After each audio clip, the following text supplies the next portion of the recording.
When Rick and I moved to France, I figured my life would change a little.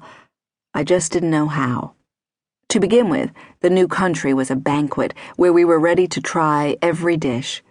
Our first week there, while Rick was sharpening his pencils at his new office, I knocked the rust from my high school French and set out to explore the countryside surrounding Toulouse and to find us a place to live. A small town was what we wanted. An interesting town. I sped along little roads in a new gray Renault, driving fast through long lines of sycamores.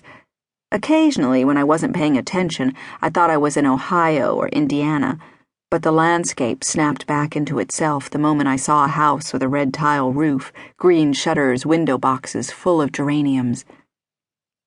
Everywhere, farmers in bright blue work pants stood in fields dusted with pale April green and watched my car pass across their horizon.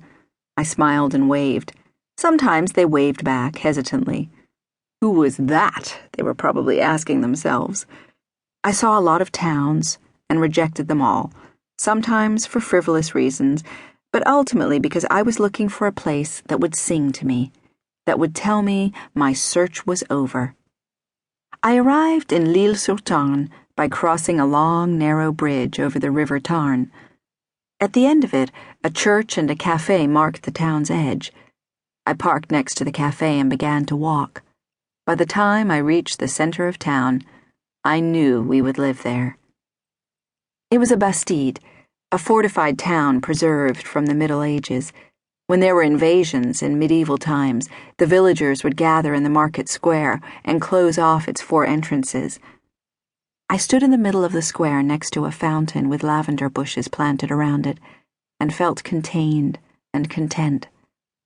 The square was surrounded on all 4 sides by an arched, covered walkway, with shops on the ground level and shuttered houses above.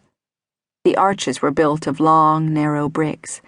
The same bricks made up the top 2 levels of the houses, laid horizontally or diagonally in decorative patterns between brown timbers, held together with dull, pink mortar. This is what I need, I thought. Seeing this every day will make me happy. Immediately, I began having doubts.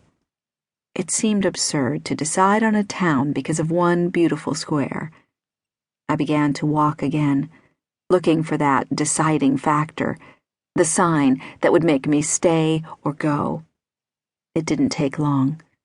After exploring the surrounding streets, I entered a boulangerie on the square. The woman behind the counter was short and wore a navy blue and white housecoat I'd seen for sale at every market I had visited.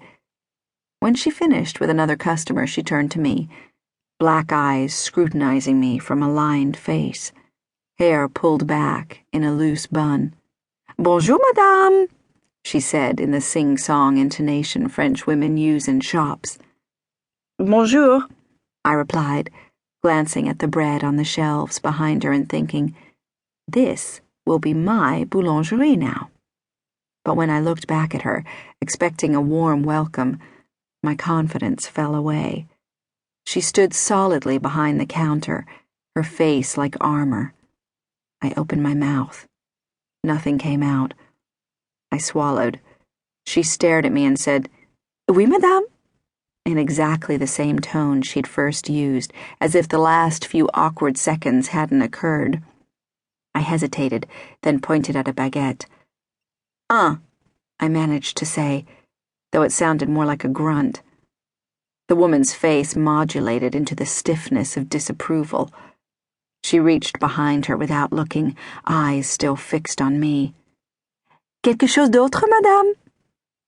For a moment I stepped outside myself and saw myself as she must see me. Foreign, transient, thick-tongued, stumbling over peculiar sounds, dependent on a map to locate me in a strange landscape and a phrase book and dictionary to communicate. She made me feel lost the very moment I thought I'd found home. I looked at the display, desperate to show her I wasn't as ridiculous as I seemed. I pointed at some onion quiches and managed to say, "Et un quiche."